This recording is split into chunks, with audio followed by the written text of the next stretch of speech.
Good morning. I've got to explain my throat to you this morning. It's not the cold, it's not the off-air smoking. That hysterical game last night when Montreal just sleazed their way out of being beaten in the last 28 seconds.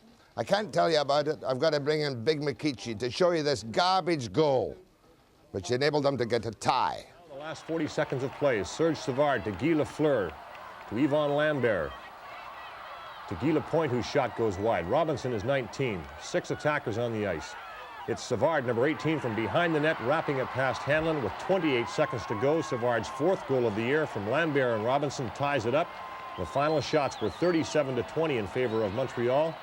And when was the last time you saw the Canadiens happy to get out of Vancouver with a tie? But that's what they did. The man they had to beat to get the 2 goals was Glenn Hanlon, obviously the game's first star. You'd think they'd won the Stanley Cup. I could have killed them, I'll tell you. But can't be helped. From the sublime to ridiculous. My boy Crawford is out in the field again, in a jail once more. One day they'll keep him in. This time it's a different kind of jail. It's the old man's prison at Mountain Prison. And listen what this guy says. Mountain Prison, many sex offenders, 2/3 of them are over the age of 42. And here's one of my old friends, one of our druggies. Listen. If you were out, would you use drugs again? I would, yes. Why? I like them. It's simple as that with me. Sir. Now, that's a good one. You'll enjoy that one this morning in Mountain Prison. A couple of big stories today, though. This might be the day of the confrontation between Big Julie of the CPR and Premier Bennett. That, of course, is in what CPI are going to do or what they're not going to do. Now, Bennett's speaking to the truck loggers today, and if the news gets through in time, I suspect that Bennett will respond one way or another to Big Julie and these Eastern interests who might want to control from there our biggest logging company.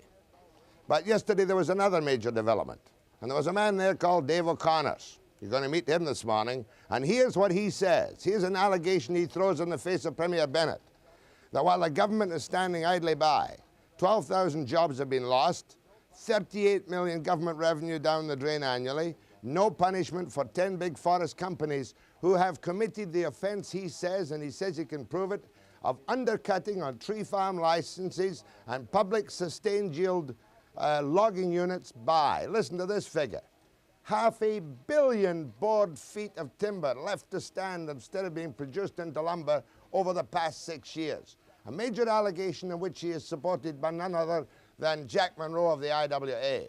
And we'll be on the scene there to see what Messrs. Connor and Munro say after the break.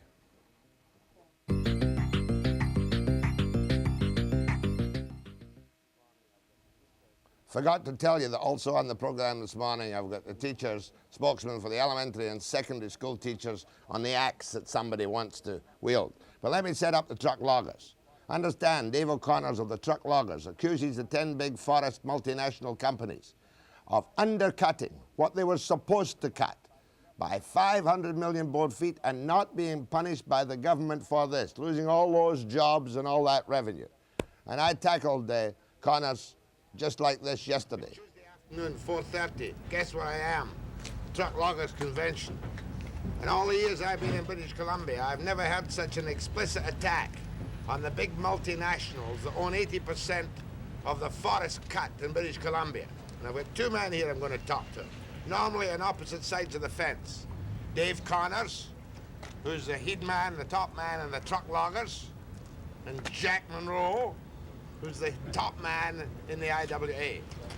Dave, I want you to be quite specific and repeat for me now the major allegation you made against the big multinationals on the coast, the guys who own all of the pie, more or less.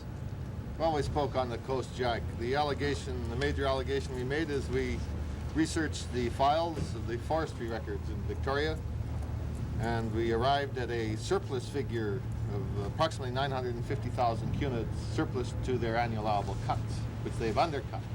Are you telling me that with the government's knowledge, the big boys on the coast, that's Mac and Blow and Crownsea and Rainier and Cancel and all the rest of them, have deliberately undercut, I think the figure's 500,000 board feet of lumber. 500 million, 500 million, That's correct? Correct, that's good. Should they have been punished for this? Well, it should be removed. We suggested in the public interest for jobs and the economics that this should be removed and reallocated into the Crown lands and given out to companies who are in need of wood. Well, I want to be more specific than that. You said today that because of their behavior, unchecked by the government, we have lost over a 6-year period, how many jobs a year? Well, there's 12,000 jobs available, in our opinion, if that wood was utilized today, and numerous sawmills, logging companies, and that includes the spin-off effects of the job. How many sawmills would have been in full employment with Munro's men working in them if they had cut what they were told to cut by the government? Well, depending on capacity, Jack, I've made a statement there. You could have 8 to 10, 11 sawmills out of that, depending on what capacity the sawmills are built to. Is that 12,000 unemployed a year that could have been at work? Well, not directly all in the sawmills, Jack. We're stating this would include the industry and the service industry. How much was the loss to the government because they didn't insist these big boys carried out the terms of the license? Well, in direct revenue, $37 million. A year? A year, annually. Now, you said here, you indicated that these big companies should have been penalized. Why weren't they penalized? Because in our opinion, the Forest Service hasn't been doing their job. There seems to be a double standard. There's smaller companies are being penalized where large companies aren't being penalized. Now, Mr. Connors, you gave the companies by letter. A company, letter A company, undercut 25%. Which company is that? I am not about to state which company that is now, Jack. I have said that we want to act with some credibility. I have stated that pending corrective measures by the government, which we hope Mr. Waterland and the Premier to allude to in the next couple of days, we will then see if we'll state the companies or not. You're trying to blackmail Bennett into acting because why didn't you name the company? 74% undercut. That's a scandal, isn't it? It is. It's a scandal. Here's another company, D company, 18%. I suspect that B undercut is Cancel. Well, you may be correct, Jack. I'm not about to clarify that at this point. I said we will make this statement when it's necessary, and we intend to make the statement. You have accused the big companies of cheating on an allowable cut. That's Is that correct. not correct? That's We not haven't too strong accused of them, Jack. We've absolutely got it documented You've out of the proven record. it. We've proven it. But you won't name them. Not at this point. We Is that intend to- because you and people like you have to work for these big companies? No, that has nothing to do with it. You know what I'm We're getting at. acting in the best interest, and in the final analysis, Jack, this will be in the best interest of these companies. They may not like it today, but somewhere down the road they'll All like it. right, at what stage will you give me what the meaning of A, B, C, D, E, F, G, and H is for public sustained yield units and for tree farm licenses? Once we have listened to how the Minister and the Premier intend to handle If they don't act against these big companies, you'll release the names. we will release the names. I want to go to Mr. Munro now. Can I just slip in and talk to you, Jack, and pull you forward a little bit? Are you on the same side of the fence here as Dave Connors, truck loggers? I don't know if it's a question of being on the same side, Jack, but we certainly agree on these statistics. We're saying the same thing. Look, as I understand the legislation, though, you can be penalized for not carrying out your cut and denying people jobs. Well, we made representation to the minister that it should become part of the new Forest Act, that unused timber should be returned and reallocated. They refused to put it in the new Forest Act. He assured us that it would become part of the regulations. We have not yet seen the regulations, so we don't know what's going to happen. I have another question for Dave Connors here, just to cue in. Why were there no penalties against these forest companies for not fulfilling the terms of their tree farm licenses and their PSYUs? Well, Jack, I think you should ask the Minister that. We want the Minister to support his original statement when he brought out the Forest Act that is going to be on the basis of a use it or lose it. And I think that's a question you should ask the Minister or the Premier. Are you prepared to tell Jack Munro right now that because of the negligence or incompetence of the government, that his men have lost 12,000 jobs a year? I've already stated that. Jack? Dave doesn't have to tell us, Jack. We hired a professional forester a couple of years ago to find out these things. Our forester tells us exactly the same thing. Now, you also made a speech here Tuesday in which you said it was the worst utilization and the worst most backward technological processes in anywhere in the world. Well, Jack, That's a fact, and we're talking about the close forest industry. Are we not supposed to be proud of this industry? Jack, I guess we'll be proud of the industry when they prove to us that we should be proud of them. We went through these arguments with Vancouver Plywoods. They allow a mill to sit there for years and years and years to get run down, and then use the argument that it's inefficient to attempt to throw 700 people out on the streets. Mac and Blow hasn't modernized its operations, along with a number of other employers. You concur in that? I concur in that, Jack. I mean, I've underlined a number of things. You have a copy of my speech. Right. I've underlined the fact that there's still 50% of saw logs and plywood type of logs going into pulp mills. All right, question to each of you. He says that the industry, and he says he has proven through his people in the industry that we have shortcut of the big boys. Let's blame them, even if we're only calling them A, B, C, D, and E. The big boys have undercut by 500 million board feet, 12,000 jobs worth in 6 years, right? Well, isn't that a scandal of the worst order? How did they get away with it? Well, I think Jack underlined that today, Jack. I guess we're all partially responsible. I had said in my speech that this isn't just the responsibility of government or labor or business. It's the responsibility of every British Columbian. All right, if I was Cal Knudsen, and I don't know which company is A, B, C, D, E, F, G, or H, couldn't I turn around and say to you people, we couldn't cut it because we couldn't sell it? Jack, I just come off of a trip of the Atlantic coast of the United States from Boston to South Carolina, and every unloading facility that I attended, it had about 90% vacant space. BC has been able to sell in the last couple of years every stick of wood that we produce. All right, well, last question. If the truck loggers were given the unused cut that the big boys have neglected, could you sell the lumber? Certainly, I don't see any problem. We still cut the same amount every year, and to my knowledge, we sell everything we produce, Jack. Could you supply the jobs? Certainly, the Why don't supply. you and Jack go pick at the big boys? Let them see you're in earnest. Jack, we have people working. They've been fortunate. We haven't been hit by unemployment. The government is where we get these figures. The government has known this. The government is doing absolutely nothing about it. I think the government doesn't even know what the new Forest Act means. And your point is if they don't respond, you will very boldly put identifications to these big multinationals who have wrongly undercut the people's resources temporarily in their hands. Yes, and Jack, and don't exempt the government's liability in not monitoring these things. I mean, they've allowed this. This hasn't been properly monitored by the government or the Forest Service. They bungle everything anyway, you know that, don't Well, they? that seems to be apparent. Gentlemen, thank you. Sorry to keep you here in the cold. Jack, can I make one point? Yes. In the United States, Weyerhaeuser company spends 4 times as much as the industry and the federal government put together in Canada spends on research and development. Well, we're just a colony. We'll get the backlash of it. In the meantime, we stay unemployed. You got to remember, it's a tough situation for Dave O'Connor's to take because many of the truck loggers are what they used to call serfs, contract loggers for the 10 big multinationals. And if they don't play the game, they can suffer social and economic consequences. But I think O'Connor's was wrong in referring to the big companies whom he alleges have improperly undercut with the government's Nelson touch, the blind eye. He was wrong in not naming them. It looks weak to say, well, if the Premier doesn't act, then we'll name them. He should have named them right up. One of those which is undercut 74% is none other than one of ours, the people assets in brick, can sell. Enough of that. The Premier is speaking at the truck loggers today. The Big Julie Mac Blow confrontation may come. If Big Julie doesn't back down, Bennett will go in, I suspect, with both feet. But we'll see. Change the topic again. Schools. Sick and tired of schools? You shouldn't be. We've got to face up to this financial mess in the schools, the problems of the teachers, and we've got a new boy school board in Vancouver who may or may not know what they're doing, although Davinsky, the chairman, is certainly a great performer and actor.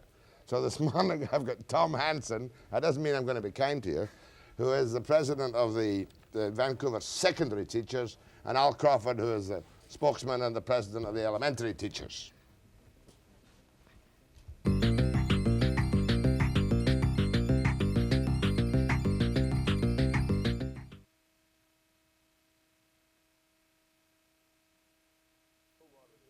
When Nathan Davinsky, the chairman of the Vancouver School Board, was here last week, he left me with a clear impression that last night's meeting of the school board would come forward really with firm propositions, not to cut, but how they were going to reduce the expansion of Vancouver School Board costs from 111 million to 121 or something to a mere 111 to 117 and a half, figures broadly speaking.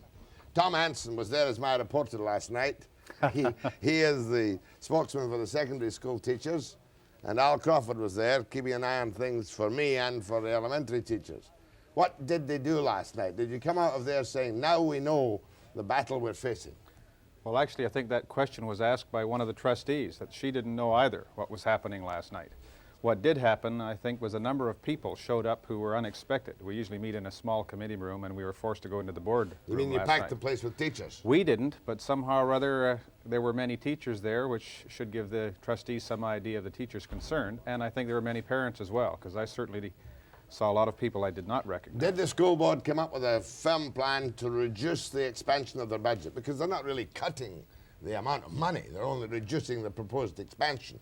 I think that's a matter of interpretation. I think they are, in fact, making cuts. If we are looking at an inflation factor over last year's budget, there certainly are cuts taking place. All right, what cuts were mentioned last night that you gentlemen are worried about? Start with you, Tom, and then I'll go to Al. Well, basically, I'm worried about cuts in general. If they claim to be businessmen who are going to run the educational system in a business way, and I think any business looks at what its clients needs before it even decides to make cuts, and that's the step that I think's been But do missing. you gentlemen concede that because of the incredible inflation factor, and I'm not blaming your wages or your increments or anything particularly, that somebody has to call a halt to the expenditure of dollars at some time? Well, I think that's a very good general description of society's problem, but I don't think it applies particularly well to the Vancouver school system. The Vancouver school system is not overexpending. The per pupil cost last year per day was about $9, and that doesn't sound to me like a lot of money to send a child to school and to come if you're home going to again go for, up from for $111 $9. million to $120 million in 1 year, it's got to be a big. It's an expansion of $9 million. But there's nearly 60,000 students there. But how many students were there a few years ago? About just over 70,000. Right. As a matter of fact, it's from 70. What were the figures, Linda? 72 to 57. Something like that. 72,000 to 57,000. 57 is the proposed for next year. since 1974. Now, can you explain to us why your costs go up so much when the number of kids in school is going down like a toboggan? That's what baffles the ordinary man in the street. Well, I think an example that some people have used that I kind of understand is that a bus that runs on a particular line, whether it runs half full, three-quarters full, or empty, costs almost the same to run. And so unless there's going to be a large measure of closing of school buildings, it costs just about the same to run the school system. Are you not afraid that that may be the step that has to be taken with this not enough kids coming into the school to support it on the present basis? Well, I think that we are very realistic, and there will be a time when maybe we have to go, but surely you have a look at what the students' needs are, what the educational needs. If you look at the news this morning, we're talking about $52,000 to keep one prisoner in a maximum security. We're talking about $2,000 in preventive medicine. 52. Oh, you're talking about the police chiefs who want the rope back. That's almost as much as the principal of a big school gets in Vancouver, isn't it? $52,000. Well, I don't have control over that. But you know how much they get. Yes, It's just I do. under 50,000. Oh, it's just under 50. It's a Yeah. BCIT man who gets more than 50,000. Could be. Remember when they doubled his wages? I do. How many teachers have you lost in total body counts in the Vancouver secondary system lately? None. How many have you lost in the elementary system? Well, the system lost 60 teachers, but that was covered by attrition last year. What about this? Let me do this all over again. The pupil-teacher ratio. Is that not a phony issue altogether? Most definitely. Why do you think it's a phony issue? Well, the government uses it as a way of giving money to the municipal school boards. They talk about an average of a ratio of 19 to 1, where a teacher standing in front of his classroom could be looking at over 30 students, and very often is. Well, how do they get 19 to 1 if the teacher's teaching 30 students? Do they count all the highly paid administrators sitting in the The offices? district-wide ratio counts all of the employed members in that school district, all the employed people with teaching certificates. So it goes all the way up to the superintendent and counts all of those people. And some of them, it counts the school librarians, the counselors, the school principals, the school psychologists, and a lot of necessary services as well, but it counts all those people as well as the classroom So teachers. it's a phony figure to start with. It is, yes. Now, do you as class, you're both classroom teachers, eh? We are, yes. We were in the immediate past. The jobs we're doing this year are full-time Oh jobs. yeah, but you are teachers. Right. You Yes. are, in fact, teachers. Yes. What do you think of this system? Is it feather-bedded badly, as the public thinks, thanks to Doug Collins and a few others, in the administrative levels? Come on. I think we could look at it, and there are some questions I'd like to have asked, but I think that's basically what we've been saying. How can we make a judgment on administration until there's some review? There are some positions in administration that I'm not sure of their function. I'm told they're functioning well. I've seen no change at my level, and that's the only place I can make a In judgment. other words, you see new appointments, some guy's supposed to do something and it doesn't affect you in the slightest. That's correct. As a teacher. Yeah, and I think that's why one of our concerns is we think we should start from the bottom, which I think we prefer to think of as the top, the child in the classroom. Anyway, start from there and build outwards what is needed. And you'll get to the question of whether some of those administrators are needed very quickly. I can think of one thing that Davinsky mentioned, and it's a case of when Davinsky mentioned it, is calling the pot calling the kettle black. You have some sabbatical leaves. I think it was 125,000 set for sabbatical leaves. That's a piece of nonsense in time of financial crisis. That should be cut out, shouldn't it? Well, if you look at it as sabbatical, but if you look at it as retraining, most businesses have a way of taking an employee who is doing a good job for them now and giving him a chance to update himself. How can you defend a sabbatical when the whole system is under such heavy financial pressure? Wouldn't you rather see the sabbaticals go than even one teacher be laid off? Well, I think that one of the problems is we get into having to make those kinds of comparisons because somebody says, would you rather have a teacher laid off or would you rather have the sabbatical cut? Obviously, we'd rather not have the sabbatical, but I don't know that's the right question. But what about, to give Davinsky a little bit of support, he's got to cut that money. I don't know that he has to cut it. Where's he going to get it? I think the mandate he was given by the public was he was asked to run the school board efficiently. This means to make sure that there's no wasted monies. No, he's got to cut total expenditures. That's what the voters told him. Even if to cut would be irrational, even if he gets in there and finds out that to cut, it would be irrational. That is, he'd be cutting programs that would hurt children. He still has to cut. Well, he thinks he doesn't under those circumstances if he finds that out. He must cut money. He's got to find a way to cut money, hasn't he? I don't think he has to. Where's he going to get the money? Well, we have tried to go to the trustees early and say the difference in the provincial financing, the monies they are not giving Vancouver this year that they gave last year is the problem. And the teachers and the trustees should be going after the ministry. Agreed. Moved, seconded, and carried that the policy of social credit government is continually to increase on the face of the amount of money and cut down the percentage of the cost which they pay out of general revenues. Definitely. That's been traditional. And so Except in their campaign promises. Who listens to campaign promises? I mean, what else do you expect from the government? I mean, they've cut the money. And one of the problems then, of course, is that the cost, the burden of the cost falls more on the property owner, and that's a clear expense that they can see. And all of us are concerned about expenses in times like this. And so we look at schools, school tax, in order to save our money. We don't look at highway tax because they're not taxes that we pay in that clear way. You have your own self-interest, of course, for which you must fight. But, gentlemen, you must concede that due to the policies of social credit or not, the school boards are under, and the councils have no control over the amounts of the school board budgets, that the school districts and the councils are under the position of having to cut costs, hopefully efficiently. Would you concede that? Not entirely. But who's going to give it if social credit says you ain't going to get it? I think that the school board's responsibility is to run an efficient and effective program for educating children. Okay, let's talk about the quality of education after this.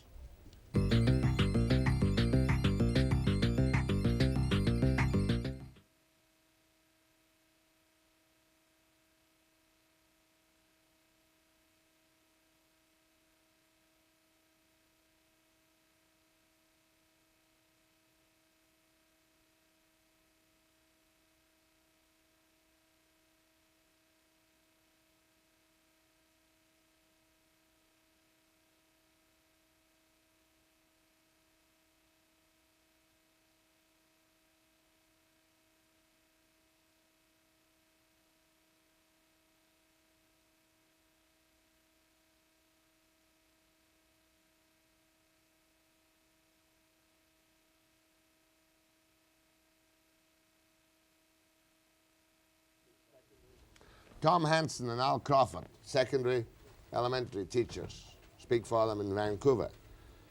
I had the impression that you were going to suffer a large number of teacher cuts. Was there any indication of that last night from? Well, I think one of the things you have to realize is that what's happening now, in my opinion, is a smokescreen. They're now looking for an additional $2.6 million. You mean a total of 5? Well, there were cuts made in the first budget. I think what they could do is they could come out and say, for the sake of education, we're not going to cut anything further. And they still will have started with a reduction, in my mind, at the bottom line being 146 teaching jobs. But don't they feel, don't the GEM people who now control the school board, the NPA, feel that it has been an inefficient, feather-bedded operation, not necessarily at the classroom teacher level, but throughout the system? I think that's part of the campaign that they ran on, something like that. I think they're finding out that that's not as true as they thought it was, at least. And an example was last night when they were talking about some cafeteria money, and it was a fairly small amount of money, but they're talking about cutting that. And the information they got back, I think, clearly indicated that it was being usefully spent and couldn't be cut. And that seems to be the kind of answer they get when they ask about just about all of those little pieces that they're trying to find to make up the 2.6 million. Well, I remember another one on Davinsky's list, apart from the sabbatical leaves, was supervisory aids, $125,000. Did they indicate they're going to cut that? Well, it's still on the list. All right, in what way will a child suffer if they cut out $125,000 for supervision aids? Well, one of my concerns with that is that what they do, people may not know what they do, they supervise outside on the field or on the school grounds at recess and at noon hour. And one of the things it does, quite frankly, is gives the teachers a 10 or 15-minute break in the morning, which I think that all people work for a living deserve a brief break. That's the recess time. And at lunchtime... They supervise recess, these people? Yes. Some teachers don't take time. No, some teachers supervise as well, but it reduces the number that have to supervise at recess and at lunch. And then at lunch, it gives teachers some time to eat their lunch, number one, and some time for afternoon preparation of classes and whatever. Teachers have always had time to eat their lunch. Well, running around the classroom and putting things on the board and so on. If you cut that out, the quality of education will not suffer. I mean, just to take that one little picky thing. Well, that's considering that this is, incidentally, the supervision aides are basically in elementary schools. Given the amount of work that these people have to mark, that's part of the time they get to do the marking. It's part of the time when they get to help that individual student that needs the hand. I think there's all kinds of benefits. So I think, yes, quality education will suffer. I mean, if I had 10 more people on this program, life would be easier for me, but I mean, we can't just keep on expanding, can we? To me, this is the cheapest way of getting your most professional people some time to deal with the individual child. Now, one thing, I don't know if this is elementary or secondary, that Davinsky said the other day was that used to be 500 pupils in a small school before you get the vice principal. Then it came down to 350, and I think he said they've now put it back up to 400. Has there been, do your associations fight on the basis of reducing the amount of pupils in any school to qualify for a vice principal? Well, yeah, in a sense, it's what they've planned to do is cut down the amount of time given to the school for administration. I think that's a key point. That there's a full-time person plus either 40 or 60% of a vice principal's time given to administering schools, depending upon their size. But has there been feather bedding in They're this? planning to cut down that kind of size, so that those duties that are done, whatever they are done, will have to be done by somebody else. All I right. think that the principals and vice principals, in my view, for the most part, spend their time, fill up their time quite adequately doing all sorts of... Do you think we need all these teaching certificated administrators at very high salaries? The average is well into the 30,000s in Vancouver School Board. I think we need the positions. The question is, does the salary fit the job? I think it's something that I probably would be upset about. And I think also, they're getting too much money. are yes. teaching qualifications necessary for administrative jobs in many cases? That's another point, isn't it? It is. There is an experiment going on where they have a non-educator administrating in one Next question. school. Why did I have to have 2 university professors here the other day telling me that 44.8, when they showed me this stuff, of the high school graduates, many of them from your system, failed a simple English 100 test. Can't read or write.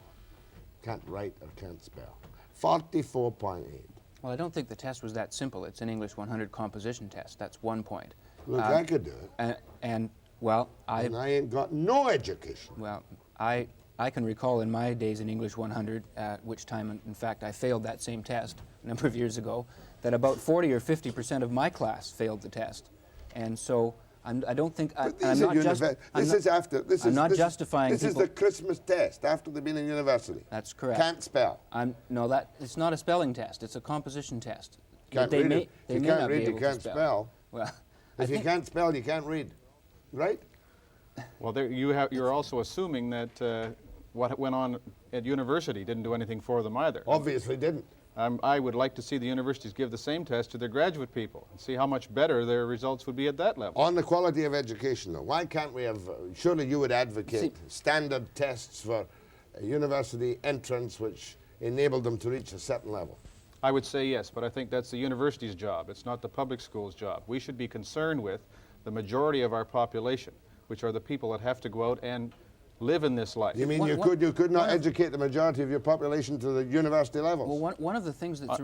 entrance levels. My question is why? Do we want everyone to be as well educated as at university level entrance, or do we want people to be able to survive in this life, to make a living? We want people who are going to university to maintain a certain standard so they don't have to be retrained the moment they walk in the door. But I don't think that we run our whole school system on the basis of that percentage of our student population that's going to go to university. Have you people We run dropped it your for sights? everyone. Does the system nowadays go to the lowest common denominator?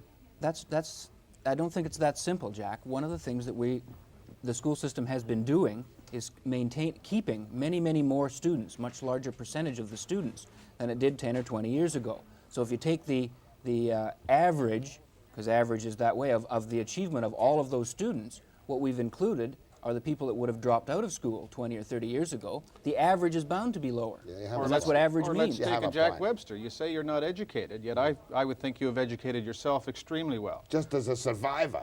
But given the denominators of today, you would be forced to stay in school for 16 years. You would not have the option to quit early.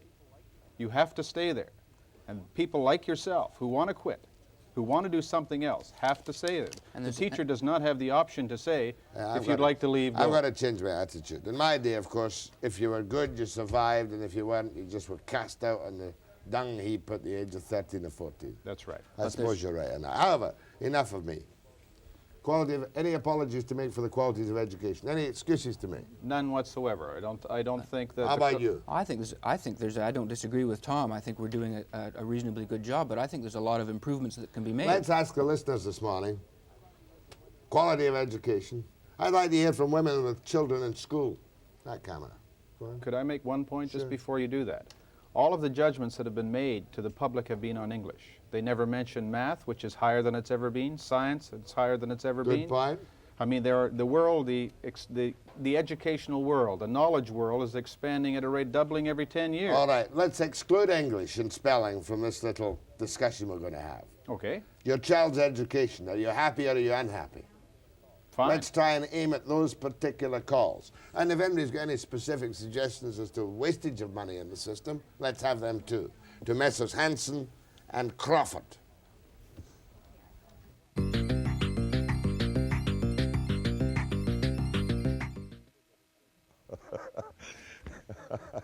Won't tell that joke on it. It's a good little joke about brick. By the way, I've just learned that UBC Senate in '76 passed a resolution, which they say now they're going to find a way to implement in 1979, that applicants who do not meet university levels of English will not be admitted. They're going to find a way to implement that. That would knock out 1,500 of the English students. They wouldn't dare do that, would they? It's certainly going to make it difficult for anybody who's an immigrant child relatively recent. I thought the immigrants were the best students after they become accustomed to the language and always go, if I dare mention the class word, top of the class. Not always in English. But they're the best. Are they the best students? Quite often, Are they the most hardworking? I think so, yes. Is that because they have a family discipline? I don't know if you could make that generalization, but I think that if a person that came from a family that had some kind of a family discipline in reading or in magazines or whatever would start off school with an advantage and would probably end up being better off. I'm not unsympathetic to your problems because you get a child who is, in some cases, without family discipline, without reading habits, right? Right? and with a whole different social world around. I think we're talking about why I was speaking to one principal a couple of days ago, and in the school she's in, she feels about 7% of her students are in a really serious kind of position when they come to school, and I mean hungry or beaten or something that really affects their learning, is my point. And we have to deal with those people too, and even if they're only 7% of the students in a school, they can take up a lot of time. One other point, it's really a sociological question. Am I right in comforting myself that the large majority, surely, of the children in school are disciplined and come from reasonably stable family backgrounds? Is that putting words in your mouth? No, I think that's true. Because one tends in this kind of program to give an impression that everything's gone to hell in a handbasket. Well, Not true. I think one of the things that's happened is because teachers are becoming more aware of individual students and have been given that time, that now instead of just a person in the classroom, you become aware of those problems and you try and deal with them. Well, I think you'd agree with Davinsky in that. The school system is trying to do too much for too many people with too many problems with too little resources for that kind of effort. But if we don't try to do some of that, who's going to? That's my Okay. concern. Go ahead to Messrs. Hanson and Crawford, teachers, secondary and elementary. Where are you? Hello? Yes, ma'am. Yes, I have a query I would like to discuss with your guests. As a mother of two teenage girls, I am rather worried about this problem of failing exams, the English exams and entrance to university. And I think a lot of this problem is because they are not learning enough grammar at school from grade 8 onwards. We had wanted to leave the English thing because we'd tackled it so often before. By the way, what do you teach, Tom? I beg your pardon? I'm asking Tom what he teaches. I have taught just about every subject, Every subject. and elementary as well as secondary. Elements of grammar. Are they taught? Well, one of the things the general public has to realize is that grammar itself is going through a change. We are trying to develop an English grammar instead of using the old Latin grammar and fitting English into it. So quite often you have some teachers who are only schooled in the Latin or the old English grammar as I remember it when I went to school. And then there's this new grammar that's coming out. Consequently, it's confusing to students. Did I ask you for an example of the new grammar? Well, there's a thing called a determiner. Do you know what a determiner is? No. It tells you where it is. It's an adverb or an adjective. That's a new name for it. A determiner. Yes. Do you still parse a sentence? We do, yes. But you wouldn't use the word parse, No, would we you? would not, no. Because I'd look up in the dictionary the other day and I still can't remember what it means. Ma'am, generally speaking, though, you say there are problems in the teaching of English today. I think definitely. But I thought the television generation was much more aware and more evocative because of his exposure. I think that's quite possible that that's true. That it may be that their grammar, in the sense of knowing what an adjective and a noun and various parts of speech are, that kind of knowledge may be poorer, I'm not sure. But there may be other kinds of things that people now know that they didn't know before and they understand. Media, TV, wasn't around 20, 30 years ago. I think maybe we could have a shot at the media right at a point like this. If you remember in the early 50s, Dizzy Dean was almost kicked off radio because he used English poorly. That's right. Now they don't hire people on media on how well they use the English language. In fact, quite often you become a commentator because you played an particular athletic sport. They That's don't right. consider. You are, as What's your English? little David would say, you're there because you're an athletic supporter. So in that sense, the schools are a reflection of how society has changed, I That's think. true, that's true. There's not one or two announcers in this part of the world who can say, as I say, clearly and succinctly, nuclear, nuclear. They all say nuclear. Drive you around the bend, wouldn't it? Go ahead, please. Hello? Yes, ma'am. Yes. Where are you? Do speak up. Yes, sir. I'd like to speak on two things. First, the sabbatical. Right? Like, I feel that there are a lot of new teachers coming out with new ideas and new ways, and they therefore are not being given an opportunity to be employed because there are a lot of old teachers still in the system.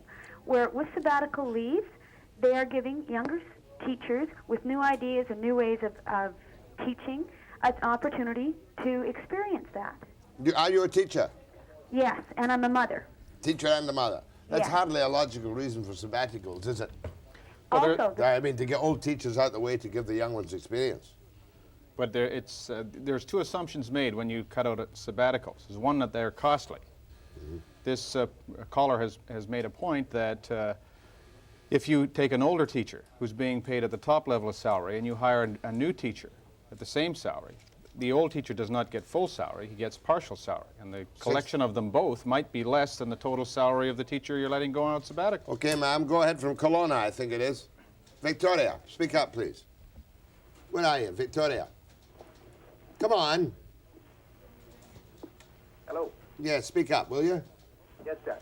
I was wondering about the sabbatical thing. For one thing, I think it's important because I think the sabbatical thing is important because it can improve the quality of education. Because You a teacher?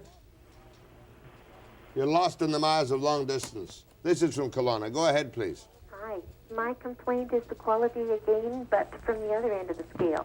I find it really annoying that the slow students get all kinds of extra time and attention, not just from the teachers, but from learning assistants, people in the schools, and yet the bright children just languish in the back of the classroom. People just assume that they'll do well anyway. And I really find that I am getting so that I'm starting to demand the same amount of time for my children to achieve their potential because they're bright and not just being shunted off at the back, given extra work. Does she have a point? Does the caller from Kelowna have a point? Well, I think that the intent of every teacher is to try and do the best they can by all their students. But the social pressure now isn't the one with the emotional problem, the handicap problem of some kind, is it not? I'm sure that the caller isn't suggesting that what is now given to those people who someone has decided are in greater need be taken away and given to the student who at the other end of the scale. But she's concerned with that need at that other end of the scale, as she's expressed it, isn't being met. In order to meet that need, I don't see how we can do it with less teachers and a budget that's effectively cut, for example, that doesn't go up by the inflation rate. Somebody's got to lose, in a sense, to make it very simple, if those people are going to gain more time and attention and help. Not talking about this woman, but I think parents, by and large, are very selfish about the children, and they object, for instance, to slow learners or slow speakers or immigrant children being in the same class because it holds back little Johnny, don't they? Oh, I'm sure they do. All we're saying is we'd like the same chance for our children to achieve their potential. Can't afford it, ma'am. More calls. We would too. No, thank you.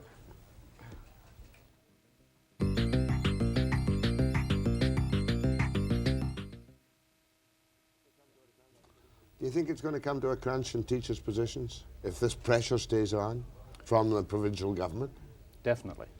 What will you do about it? Well, we haven't really had a lot of time to talk about it. Our members are... We've talked strike, though, haven't you?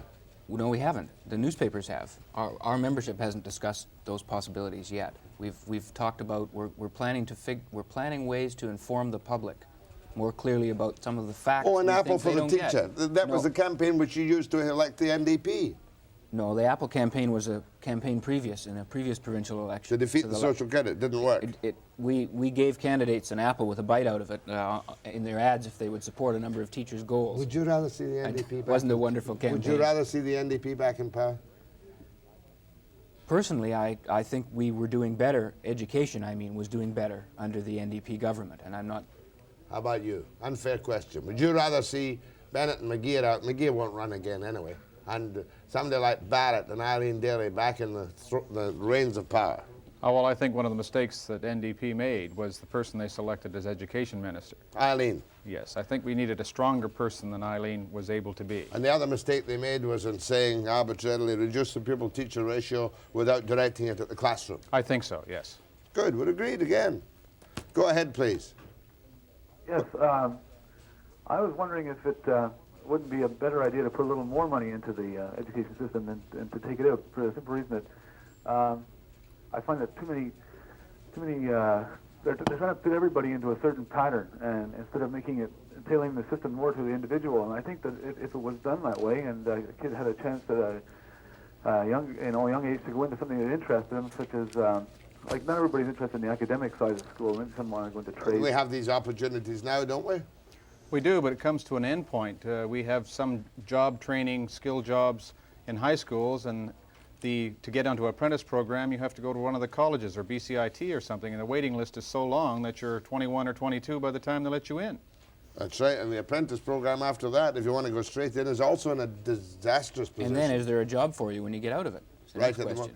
Yeah, you see, we're missing a small war. don't. We used to have a small war now and again to take up slacks. We can't That's have right. them anymore. That's true. That's one of the things that did take up the slack in providing for jobs. Go ahead, please. Where are you? Yes, Mr. Webster. Yes, sir. Mr. Hanson. I can't possibly sit here and listen to Mr. Hanson as he circumvents this idea of English not being associated with the teaching of other subjects. I can't possibly understand how any teacher can stand in a classroom discussing the hypotenuse of a triangle when he can't even spell it, or the student can't spell it, or if he can spell it, doesn't understand what it means. I think you've made an assumption. I think English should be taught in every classroom. In fact, the Vancouver School Board did have a program called Build where they were attempting to point that out particularly to all of the teachers again, and this is one of the cuts that's possible under the new trustees. But if you can't communicate with your students, how can you possibly teach the sciences? You made the point that the sciences are better, mathematics, etc., physics, whatever. But there's no way you can communicate with your students if, in fact, using English, they don't understand what you're talking about. Well, I would say that the teachers must be communicating better if the marks are better. But the marks are not better. This is the very point. The English mark that was registered at UBC at 44% failure indicates that there's some deficiency in the system of teaching. I think the caller's misunderstanding Tom's answer to a previous question about standards, and what he was saying was that these tests, and I think that the value of these tests is limited. That is, there's such a wide range. But what he was saying was the science and math results are better than the English results, and in fact show an improvement over previous math and science tests. But if and you we want, always talk about English, which is the one that shows if you the as other way. teachers interested in more than pensions and your compulsory arbitration and all the rest of it, want to convince the public that that you are doing a good job, I hate to tell you, we got to have education system-wide examinations competitively of some kind. I think that we need to open, to a greater degree, open up the schools to parents and community members so that they can come in and see. What does that mean, open be up? Involved. I mean, how's wee Johnny doing? Well, I think that they need to get a better understanding. I mean, I'm an ex-parent, right? But I'm sure that my kids would still be the same, that when my grandchildren come home, they want to see, how did you do? I think we need to remember that there are tests in schools, and there's a difference between cross-grade, cross-city tests and tests made by teachers or schools but that's only to the teacher standard. Can we look again at the English program? You've mentioned the world is changing. Yeah. I think you will find that young people coming out of high school now are more articulate. They are able to speak on their feet.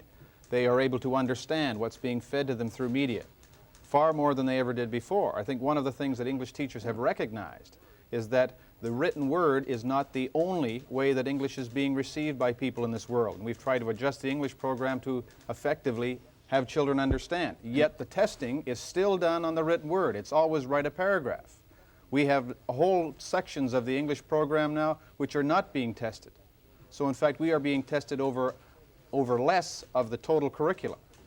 Before, more of the curriculum was based on the written word. The point I'm making is, I'll concede children are more articulate, they can speak better, they can shout better, they can organize terrorist groups better and all those kind of things. But the guy that pays the bill, the parent, after they've been out of high school in 10 years, wants to see how they're doing in comparison to other children, and you don't tell them. But the difference you're talking about, 40% was how many people failed English when I was in university. It's 44 now. We've given you some reasons that might be the possibility. Well, I don't think it's a big thing. But I'm trying to get the public dissatisfaction at large. Quite frankly, I don't think we can run a perfect system that educates everyone in all of the subject areas or concerns that people have perfectly, ever, period, and certainly not under the kind of budget conditions that we're in now. Last call from Chilliwack. Go ahead, please. Yes, I'm calling in to say that I really hope the government doesn't take... Doesn't take what? The money that they're spending on the school aids. She hopes they don't... Oh, school aids, AIDS, I presume she means. The supervisory aids. I work in the school Go on. I work in the school myself as an aide, and I find that since Jericho has sent their children out, the teachers desperately need the help of the aides in the classroom. That's something, I'm glad you made the point, ma'am. That's something I must tackle one day, because the McGear plan, to save money, although it's now accepted educationally, is to put the children with certain handicaps into the general classroom. Is that not so? That's true. How's it working out? To a greater degree than was How's it done in the working out? past. Well, I'm not sure. There was only about a month ago that the education minister stated that there would be money coming with the students, in effect. Prior to that, we were getting the students, and he was keeping the money that he previously had to run the programs he cut. Even money, he cheats you. How do you Cut feel the about aids, that? and I think that we can unbalance the budget with the first suit that's successful. I suppose so. Right now, therefore, you're in the position of still waiting for Davinsky and the boys to give you specifics about what they plan to cut, and then you'll plan your political and teacher action. Is That's that right? not quite true. They have given us a list of things, and they've asked us to prioritize them and which cuts we would like to see. Asked And them I to think what? Asked to... They've asked us to suggest which one of these cuts they should make. And to me, that's saying they're not sure that any cuts should be made. How about you suggesting them so that we can blame you? So they want to put it on your shoulders. It's the first time we've ever been asked. That's the only Which conclusion I cuts can we'd come like to make. You got the list with you? I've got, yeah. Yes, we do. I can Why find a didn't I list. ask you for that at the beginning of the interview? I'll have to do another short segment. Take it away. Sorry. No, my fault. That was stupid of me. Take it away for a break. Right now, and she'll be back in a second. The CPR has decided not to mail its offer to Mac and Blow. So we'll have the details for you in a moment. I hope somebody told the local to use now. Should be back any minute. That means that Bennett has won his pressure play, that Knudsen and the British Columbia type directors of BC Forest of Mac and Blow have also won their pressure play. The announcement is that the directors of the CPR meeting in Montreal released a statement a short time ago saying we're not going to mail the offer. Game over, panic over.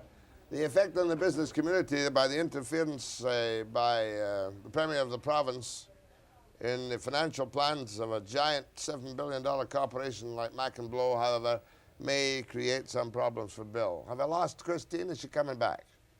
Coming back. We'll take it as soon as she comes. The cuts. Tell me any of the cuts on the list presented last night which you regard as the authoritative list which worry you. Well, I think they all worry me, as we said before, because the budget, the provisional budget, which this proposes to cut, is already cut. Hate to do this to you. I've got to do it. Christine, are you there? Yes, I am. Christine Herden, BCTV reporter in Ottawa. Tell me what happened when the meeting broke up with Big Julie and the directors of the CPR. Or CPI, was it, or CPR? It was CPI. Okay, what's the statement? Okay, the statement is the Board of Directors of Canadian Pacific Investments Limited has decided to meet the request of Premier Bennett of British Columbia concerning its offer for the shares of Macmillan Bloedel Limited it does not already own. Accordingly, the offer will not be mailed at this time. In making the announcement, Ian Sinclair, Chairman and Chief Executive Officer, said the Board of Directors expressed regret at the opposition of the management and Board of Directors of Macmillan Bloedel in view of the benefits available to Macmillan Bloedel shareholders under CPI's proposed offer. The CPI board also expressed the hope that the management and directors of Macmillan Bloedel would be able to provide dividends and produce values per common share, at least comparable to those that would have been available to Macmillan Bloedel shareholders under the CPI offer. Mr. Sinclair said the board of CPI hopes that Macmillan Bloedel Limited will continue to be a broadly based, publicly traded company holding assets in various regions of Canada as well as in the United States and other countries. It noted that at present less than 20% of its shares are registered in the names of British Columbia residents. A very large proportion of the shares are held by other Canadians. That's it. So they backed down. He didn't actually mention Bennett's participation in it at all. Yes. Well, they just said that they had decided to meet the request. Or it decided to meet the request of the Premier Bennett of British Columbia concerning its offer for the shares of Macmillan Bloedel that it doesn't already own. its offer. In other words, that's the its offer being CPI's offer. That's right. Good. Christine, thanks very much. We'll see you on the news tonight. Probably hear about it at noon from you too, and we'll see you on the news hour tonight at 6. Yes, we will. Thanks, Jack. Thanks very much, Christine. Okay, bye. Bye. Well, that's that. Bennett wins that battle. Eh? So that means that the truck loggers today, he can crow a little bit about Big Julie, but he's still going to have to answer the truck loggers on the 500 million board foot undercut on the licenses. Okay, just give me 2 minutes on anything particular that disturbs you. Implication of special needs. Students who we've identified that need some help are not going to get it. They're even taking away staff assistance in this area, which surely must be the most economic way of helping students that need help. They're not even paying for professional people. They're getting people relatively for nothing, and they're going to cut the budget in that area. Other special, they've just generalized so much. They talk about special education. They don't describe what that means. They're not going to sweep the floors every day. We're now going to expect students to go into dirty schools. Much the same as last week. Telephone systems, telephone and telegraph, utilities, ground maintenance, building maintenance, delivery system. It's special needs and sabbaticals and things like that that directly affect teachers about which you're concerned. They're Anything affecting else? children, I think, more than Affecting teachers. children. Yes. I think it's hard to tell which will affect children in what ways, and some of those, they may be fairly indirect, you know, but how long can you leave painting a building or something like that? I don't know the answer to these questions. Gentlemen, you've answered many questions very well this morning. My thanks to Tony, to Tony Hanson, Tom Hanson, and Al Crawford. Well, I hope it doesn't come to a crunch and strike and whatnot. I think we hope not, too. We feel that this can be resolved. Next, we're going up to Mountain Prison, the old man's jail. Really a very weird place, but that's a job, and Brian Coxford's going to take us there.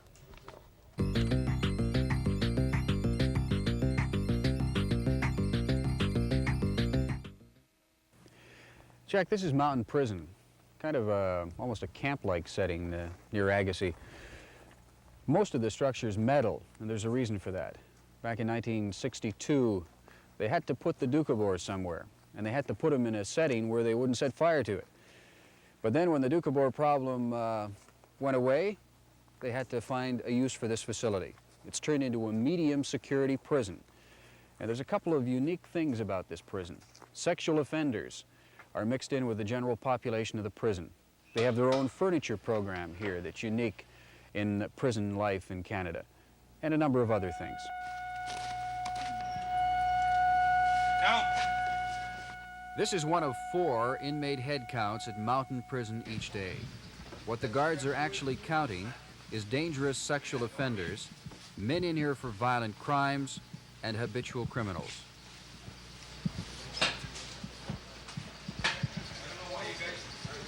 We're dealing with many young men involved in rape situations.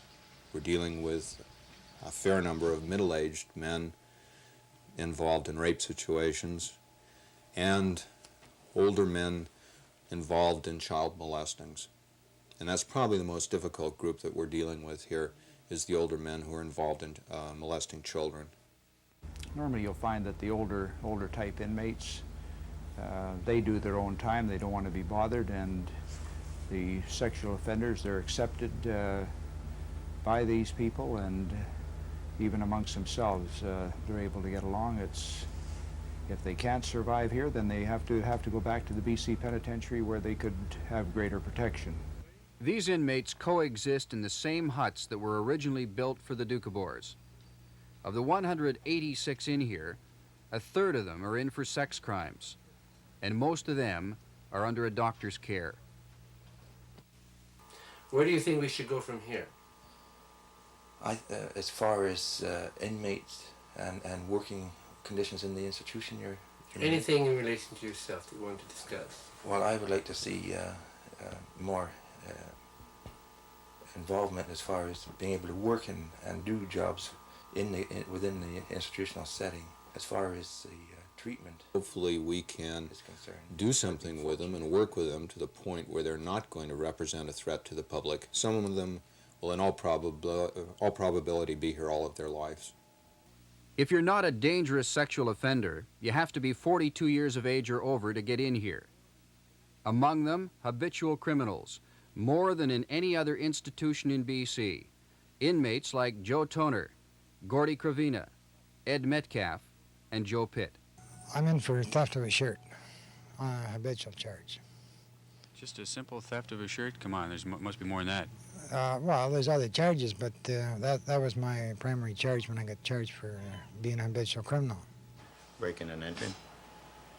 You must have done more than that. No, breaking and entering is what I'm doing my time for. For this long? That's right. I got sentenced as a habitual criminal. Drugs. User? Yes, and dealing in drugs too. When am I wrong in thinking that inmates who come to Mountain Institution come here for rest, recuperation, and retirement? You're completely wrong, because when you come to Mountain, you've got to work like everybody else here, or you don't stay. It's very simple. If you think you're not going to work, then this is not the place where you stay. You go back to the BC Penitentiary. The inmates at Mountain Prison wouldn't have had this television movie theater if it hadn't have been for the work ethic. Elbow grease and $16,000 produced it. It would have cost a private contractor $125,000. It was quite a challenge, you know. It was something different and something we really enjoyed doing. And I think we've done a pretty good job on it. Other inmates are involved in leather work. Some build stagecoaches and chuck wagons. Mountain Prison has the only native furniture co-op in the country. The inmates who work in this program to produce Indian artifacts and furniture know all about the work ethic. I believe that every man should work in jail. That every man should pay complete, just like outside. Taxes, room, board, everything. You talk about independence here. Are the individuals involved here making a decent dollar for themselves? Yes, they are. How decent? When they first start, they don't. We carry them for 3 to 4 months, and then from then on, they're making their own. The living accommodations here are simple. Cubicle style, dormitory, no bars, just locked doors. Drugs a problem at all? They're present, but it's under control, and we're constantly fighting the drug problem. Gordy, if you got out tomorrow, would you use drugs again? Yes, I would. Under the present conditions, I would, yes. How'd you support the habit? I would use what money I have now. I'd go to work, which I have, spend it. And if need be, I might deal again. We're talking about heroin, eh? Yes. Yeah, I don't care for any other drug. It's pretty unrealistic to think that you could go to work and support a habit. Under the conditions of the day, yes. That's why I've been fighting for legalized narcotics for years and years and years. You'd be forced to what, seal in? Or? I would, yeah. No inmate wants to be locked up, and all inmates have their complaints about their institution. But some are better than others, like Mountain Prison.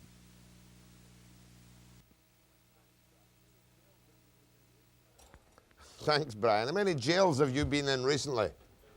Well, 2 or 3. Mountain Prison? In comparison to... No, but I mean, many jobs have you done on jails for the Webster show? Just Mountain Prison and William Head. Oh, no, Mountain Prison, William Head, throwing the drugs over the fence. Oh, yes, yeah. In Ocala, in the tennis ball, don't forget that. Drunk tank. You were in the drunk tank, sober, I hasten to add. For sure. We were both in the Forensic Psychiatric Institute with a lifetime, the Order and Council offenders. Yeah, that's fine. Any more to do? BC Penn. Oh, let's leave BC Penn. You can go out for the next trouble out there. I'm not going. Listen, did Ed Metcalf, are you watching this morning, Ed? Did Ed tell you what he did for me? The picture. No, Ed was the guy who did a huge, beautiful carved sign for the farm. Glen Falls Divide Farm, Ed was. And he, with all due respect, I hope this upsets no officialdom, to put in Ed as a lifetime habitual. And he's telling you the truth about the shirt. That was the finite offense in which they decided he was a habitual and put him away. I think it's dreadful. Ed might take a drink. He's not going to cause anybody any trouble. Did anybody mention Lloyd Bright to you? They did. Shh. No comment. Take a break. Thank you very much. Thank you very much.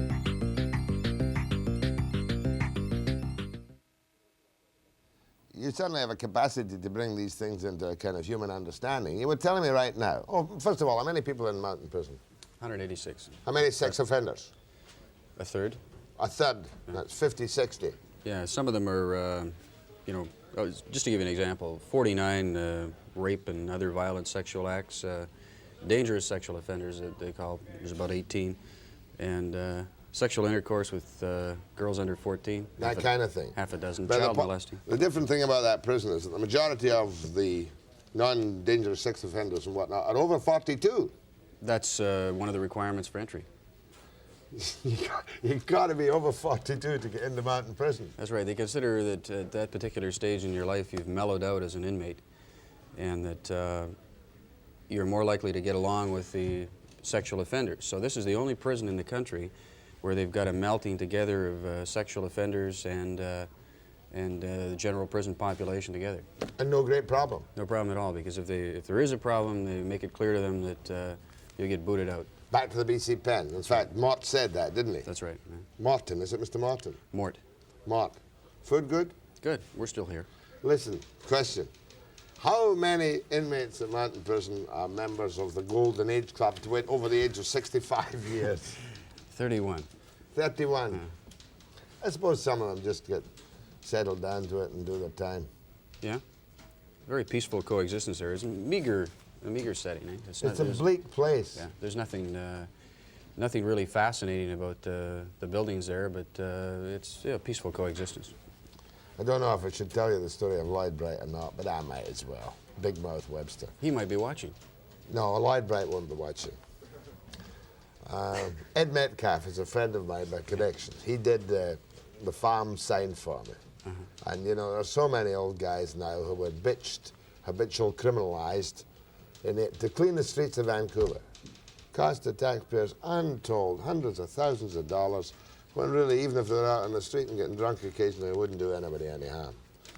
Lloyd Bright is an Indian friend of mine who was also made an habitual criminal on a lot of chintzy charges. One threatening telephone call, possession of stolen goods, a little bit of this, a little bit of assault, you know, a whole string of minor offenses, right? So I had met Lloyd, and he walks into my studio one day in Gastown, and he says, "Jack, I want to help you. Why don't you help me?" I said, "Come on, we'll go on the air." He said, "No, don't want to go on the air. Don't want to go on the air. I'm out in pass from mountain prison." And he had with him a couple of Haida carvings. He had done the Haida carvings. And he also had boxes of little totem poles. He said, "Need some money for more hobby supplies. Will you sell them for me?" So, quiet morning on the air, I go on and I say, "Old friend of mine, can't be identified, excellent carver, real Haida. What am I bid for this double-headed serpent? It's priced at $125. And then I said, Lloyd was off the microphone, "I'll buy it." So I'm in for $125. There was another one at 200 and something, Linda, wasn't it? 250. Within 45 minutes, the studio was jammed with people buying the little totem poles at 11 or 15 bucks or something. I'm home with a check for $250. So we get this money, some in cash, and I say, "Lloyd, when are you back to mountain prison?" He says, "Tomorrow morning, bus." He says, "Bus expires then." He says, "Need it?" I said, "Well, I'll send the money to the prison." He said, No. He said, "I need a little cash for supplies." So I gave him, I think it was about $60 cash, my own check for 125 bucks, and we've still got Lloyd, for goodness sake, $270 belonging to Lloyd. Right. Of course. He didn't go back to mountain prison. He's still out. He'll be in the States somewhere. And I am the idiot who is to blame for the fact that Lloyd got money with which to escape. Boy, I'm still embarrassed. And I'm merely telling this story on the air to salve my conscience, because I don't think Lloyd is any great menace. But I was a complete half-wit. Gave him my own check, which he could cash, you know. But Lloyd, if you are within sight and sound of this broadcast, we have, in your name, in a bank account, which I control, $270 for the balance of the totem poles we sold for you. And for goodness sake, you embarrassed me half to death. Come on back. But I don't think he will. I don't think he will. As long as he doesn't get into any trouble, because I'm to blame. I mean, there isn't any doubt about it whatsoever. I got a very stiff phone call from the Western Regional Director, and I realized what had happened to Lloyd Bright. And I realized at once it was entirely my fault.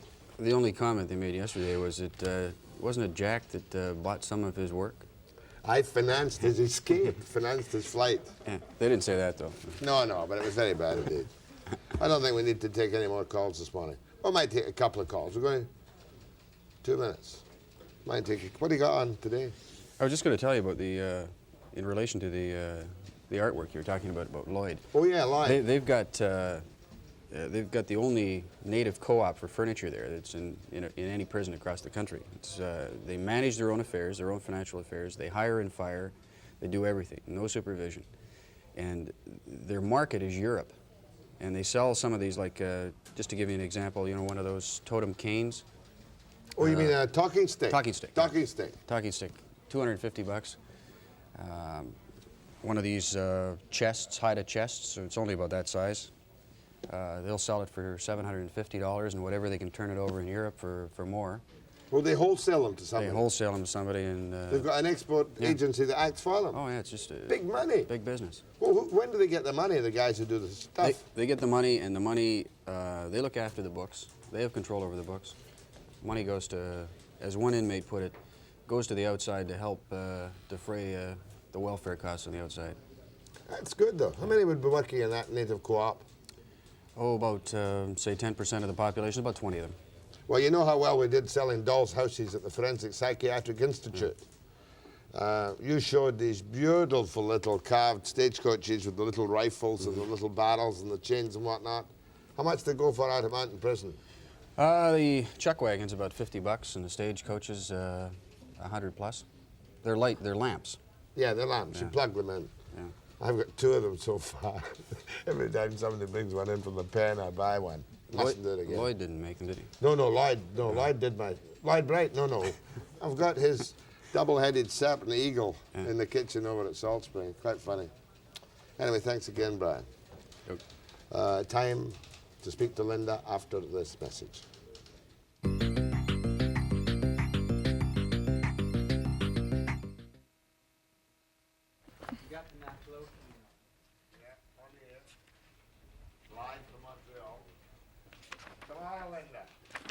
New National Director of the Liberal Party of Canada. Do you want to do that libertarian thing? Because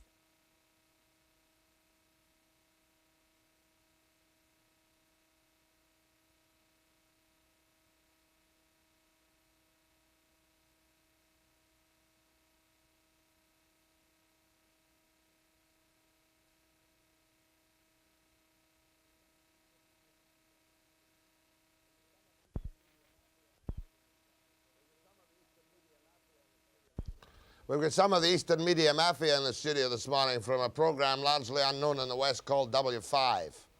I'll let you know if and when we allow them to put any of the Webster show on W5. It's on Sunday night late. Who watches nighttime television? Linda, what's on for tomorrow? tomorrow we will have the new National Director of the Liberal Party of Canada. Gordon Gibson. Fancy that. Yes.